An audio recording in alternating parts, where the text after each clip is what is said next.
Now, what this meant was suddenly people could travel around much more quickly than ever before.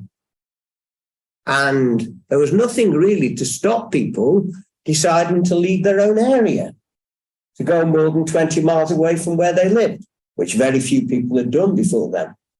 And the government began to concentrate in particular on 6 main roads out of London. And these are the roads. Now, it's interesting, one of them, of course, I'm sorry I put Stone there, I should have put Lichfield or somewhere like that as well. But one of the roads was what is now the A51, the Chester Road. And these were roads which were sort of supported very much by the government. They put up money for them. And you can see there were others as well, obviously, going to the key places, including up north to Scotland. Make sure there were no other Jacobite rebellions. Now, once the new roads were built, one of the things the government became really interested in was delivering the post, the mail.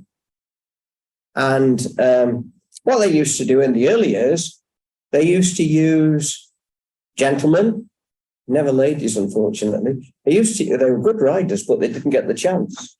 They began to use gentlemen to help deliver what became known as the Royal Mail, government letters in particular, and often government money, which was sent by postboy. Now, the postboys were chosen because they were good riders. Often they had been boys when they'd started, but the general sort of thinking was you'd be allowed to carry on till you were about 40 if you were still a good rider. And they had special gear. They had waterproof hats and waterproof coats. They also had very, very strong leather boots, which were renewed every year because they would be taking a lot of the sort of wear and tear. And the important thing was, if they were going to get through on these brand new roads quickly, they got to do it on fit horses. So the government decided that what it would do, it would arrange for fresh horses to be ready for the postboys about every 20 miles, 25 miles or so that the postboys could get on the horse and could ride really, really quickly to the next place. Now, it's interesting. 2 things really are interesting about this. First of all, they tended to choose inns and taverns. They were places where you could usually keep quite a few horses. These were the changeover points. And it's interesting that the gentlemen who kept these taverns and inns, who were being employed by the government, became known as postmasters. And that, again, is how the term has come into being. Now, the postmasters were paid very good money to arrange that good horses were always available so that the postboys could travel down on these roads. We know that before the postboys came into being on the new roads, we know that to travel down from Lichfield to London would take 5.5 days on one of the old coaches, which I showed you earlier. We know that the postboys could do it in 2.5 days from Lichfield. A bit slow compared with today, the motorways and toll roads, but quick compared with what had happened before. Now, as I say, most of the postmasters who were paid very good money complied with the government requirements to make sure there was always a good horse for the postboy. There's one man, though, who became notorious. He was known as James Hobson. And on one of the other routes which I showed you, if you just go back, the route going up eventually to Scotland, the route to the east of the A51, and one of those routes near Cambridge, there was a gentleman, a postmaster called James Hobson. Now, he was a very obstinate man, apparently. And what James Hobson always used to insist on, the postboy took whatever horse was waiting. He wouldn't go out of his way to make sure it was always the fittest horse that had rested longest. And the result was quite a few of the postboys couldn't go fast enough on that section of the road. Now, the result was that another phrase passed into our language at this point: Hobson's choice. Take what you're offered, right? Hobson's choice. Now, there was another real problem, a really difficult problem, very hard to overcome. And that was the fact that there were many ex-soldiers in Britain. There have been lots of wars. There were many ex-soldiers out of work. Now, don't ask me why. I've never, ever been able to work this one out. But one of the things they were allowed to do when they left the army was to keep their weapons. Now, the result was, of course, many of them needed employment, and a lot of them realized there was a good way of getting employment. It was to become a highway robber. And they began to choose particularly sort of good places to carry out robberies where there was no one around, no witnesses. Cannock Chase in particular, South Street, was one of their main sort of areas of activity. But they began to rob any vehicle that was travelling on the new roads, or postboy. We know that on the road I've been talking about, the A51, I don't know whether you know the road at all, but at one point you can travel on what is now a dual carriageway, quite a long section of the road. It goes up from a place called Weston to a place called Sandon, where you've got Sandon Hall.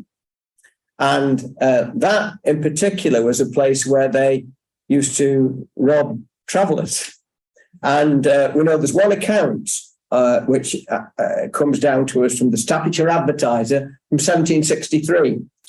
A few days ago, Mr. Tatton, a postboy rider of Leeds, was robbed between Weston and Sandon of 11 guineas and his watch by a footpad, who clapped a pistol to his side and afterwards cut the girths of his saddle.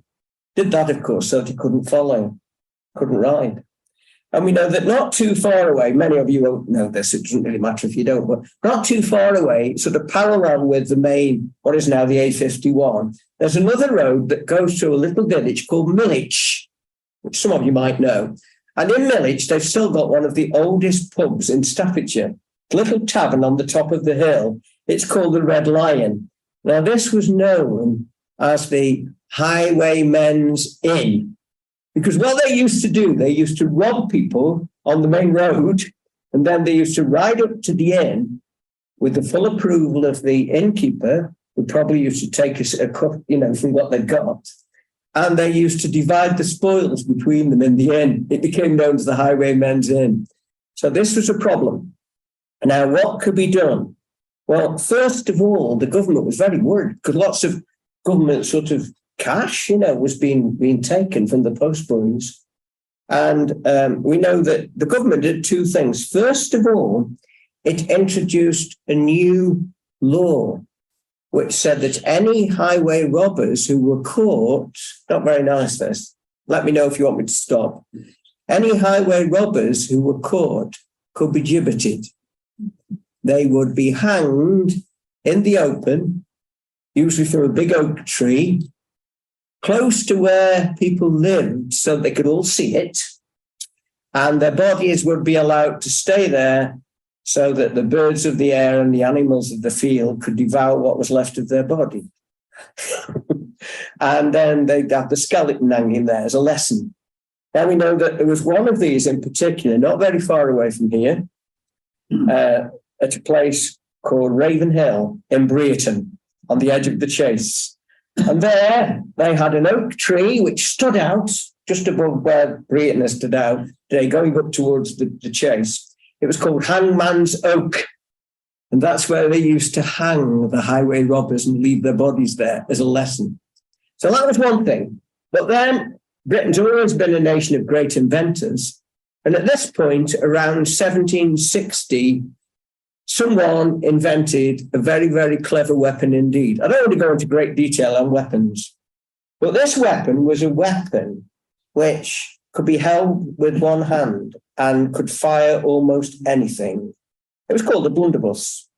And the reason why it was so useful was because weight-wise, it was the same weight at the back of the trigger as it was at the front of the trigger. You could hold it with one hand. And it had a barrel which opened out to 160 degrees. So that meant that when you fired it, whatever you were firing would come out at all sorts of angles. So you're pretty certain to hit what you were firing at.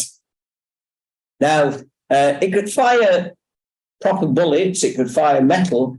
If you were stuck, though, if you were desperate, somewhere like Cannock Chase, you could pack it with loose stones, and it would fire loose stones at the same speed as it would fire a bullet. Now, it was decided, well, why not? They've got to protect the postboys. Why not stop using the postboys as independent riders? Why not put them on vehicles, coaches, and have a guard? Again, often an unemployed ex-soldier with the blunderbuss. And again, not very nice, and apologies for saying this, but it's true. The guards were trained to fire the blunderbusses at highway robbers at approximately waist height. It wouldn't kill the highway robber, but it would do tremendous damage. And this proved to be really effective. And the result was, within about 50 years, certainly by about 1810, highway robbery had almost ceased to exist. Now, then someone realized they were missing a trick. They were carrying the postboys on coaches, on vehicles, which came to be known as mail coaches. Why did you need the postboy? Surely you could make the coach secure so that the Royal Mail could be carried by the coach. You got the guard to guard the coach as well as the driver to drive it. You could use the postboys for what were known as by-mails, for mail that was going off at sort of 90 degrees from the main roads to little villages and things, either side of the main road. And people thought, yeah, that's a good idea. Why don't we do that? So they did.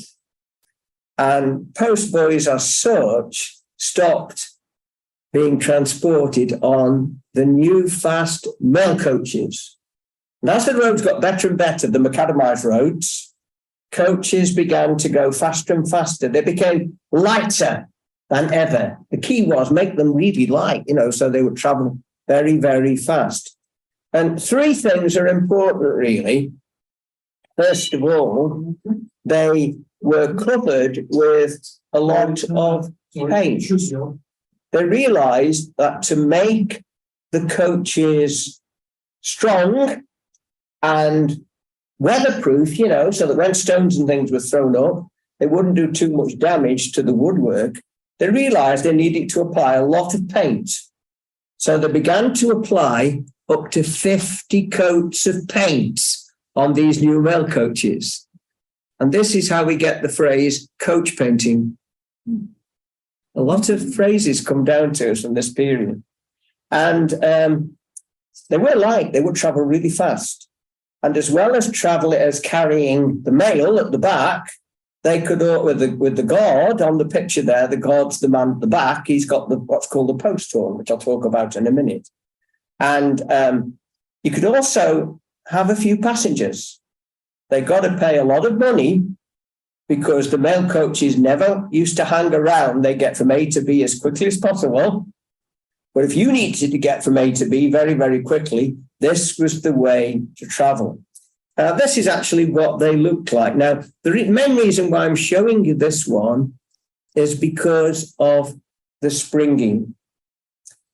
Another clever British inventor, a gentleman who was known as John Palmer, he invented one of the greatest British inventions at this point, I think. You probably wonder what I'm talking about, but he invented what was called the elliptical spring made of metal. Instead of having springs which were made of rubber, which used to go in every direction, he now had springs that were made of metal, which could bend a bit, but not much, laminated springs. And these springs meant that your coach could go as fast as you wanted to on any kind of surface. And as well as that, they would allow you to go really sort of carefully when you needed to, and you wouldn't damage the coach, and you certainly wouldn't damage the passengers. Wouldn't put them off traveling. And it's interesting that when motor vehicles were developed, the first things they did was to take over the use of laminated springs under the motor vehicles. And all motor vehicles that we're traveling today carry a sort of development from this. That's why the springs are how they are, even on some of the rut-ridden roads that we have to drive on today. Anyway, as well as that, you can see there at the back, there would be a mailbox. The guard would sit on the mailbox. He'd have two things. He'd have his blunderbuss. He'd also have his coach horn. We'll come back to that a bit later. And it was Royal Mail, so you'd always have the name of the monarch on the front of the coach, painted in gold. The wheels would always be red. And for that reason, this became known as Post Office Red. And that's why the post office boxes were later painted in the way they were. Anyway, as well as that, you would have the royal insignia on the coach. And usually you'd have a lamp as well, so the coach could travel at night. Now, the coaches were very well made, very strong, and a lot of them have lasted over the years. Many of the coaches were used by the royal family, including by Her late Majesty the Queen, were developments from original stagecoaches, well, mail coaches. Now, as things improved, the inns became more and more important. One place I just want to mention very briefly is where I come from, Stone. I don't know whether you know Stone, but the main inn in Stone in the old days and now is known as the Crown Hotel. And it's interesting, Stone, like Lichfield, was very important on the new road because it was a place where 3 or 4 roads crossed over. As in Lichfield, where you got roads coming up from Birmingham, going up to Sheffield, crossing over the Chester Road, coming up from London. In Stone, you'd got roads going up to Liverpool and Manchester, crossing over with roads going to Chester, crossing over with roads going up to Yorkshire to the east. And that's why inns like this one, another inn I want to show you in a moment in Lichfield, that's why they became so important. Now, that's what it looks like today. It was constructed by a gentleman called Henry Holland. He was related to a man called Capability Brown. And if ever you visited a place north of Stone, I bet some of you have, haven't you? Visited a place called Trentham Gardens, you might know that Capability Brown, there's signs everywhere telling you all about it. Capability Brown was one of the people who designed Trentham as it is now, with the lake and things. Anyway, that's what the Crown Hotel looked like at the time. Now, as with most towns, it had cobblestones. Now, they began to serve a very useful purpose. Because what used to happen, as the coaches were driving up, going north, or down, going south, as they reached the stones, the mail guard at the back, using his post horn, would usually blow on his horn to warn the owner of the hotel to get horses ready for a changeover. They didn't want to mess about.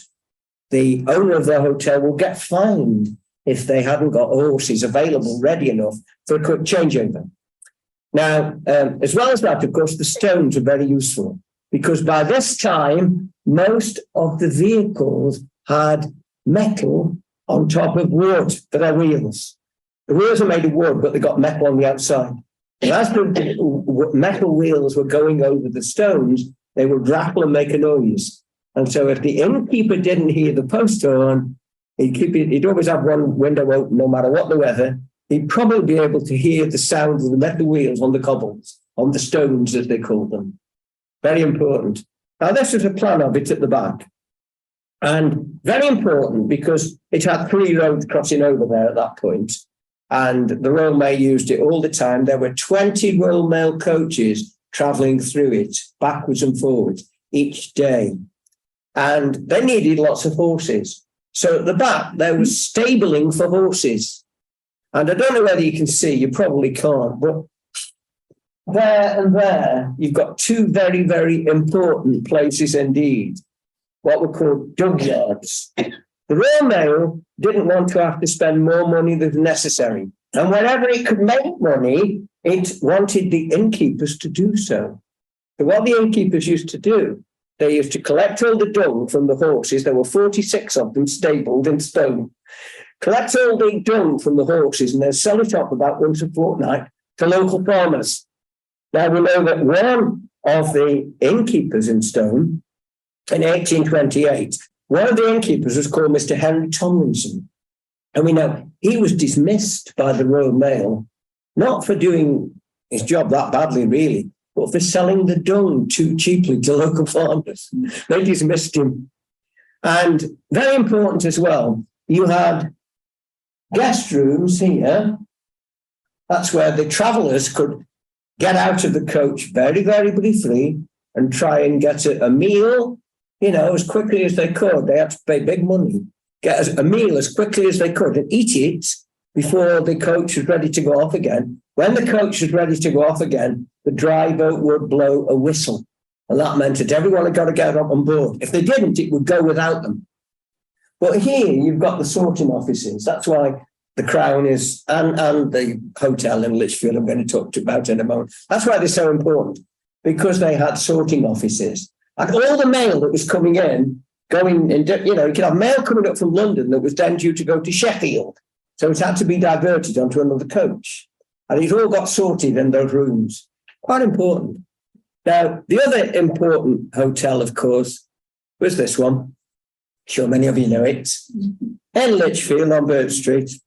And this was actually the next main sort of coaching inn south of Stone, where you would almost certainly change horses. That's sort of 25, 30 miles south of Stone. And George Hotel, very important. There was another hotel in the town, still is, called the Swan. And that was sort of second in importance. Now, it's interesting that the man who owned the George at the time, he was called Thomas Webb, and he was brilliant with horses. At the back of the George, he had a massive stables, and he not only used to sort of prepare and sell horses for the use of the George, he'd also prepare horses for the Swan. And apparently he'd also charge twice the price to the Swan that he did for the owner of the Royal Mail when they wanted to use horses for the George. And that's interesting because above the George Hotel, you can still see it in the middle, there used to be quite a big balcony. Can you see it there in the middle there? And that balcony was important because from time to time there would be elections. And it's interesting, there were two main political parties at the time. One of them were the Tories, who was supported very much by a gentleman called Mr. Samuel Johnson from Lichfield, the composer of the dictionary. But also there were the Whigs. And these two used to sort of alternate in government. Now, when there were elections, it was the Whigs who always used to meet in the George Hotel, and their spokespeople used to speak from the balcony there. Now, the Tories, they used to meet at the Swan, and we know that on one occasion, one particular election was particularly badly fought, and we know that all the windows at the front of the George were smashed by the supporters of the Tories from the Swan. But it's important because lots and lots of coaches were coming through. And it was on the main road east from Birmingham, really. That is now the A38, the main road going up through into Derbyshire and Yorkshire, and as well as the Chester Road going north-south and going down to London, and roads going down through places like Sutton Coldfield. Had lots and lots of sort of different routes, very important. And it was the next most important, well, together with Stone, they were of equal importance, really. The next most important coaching stop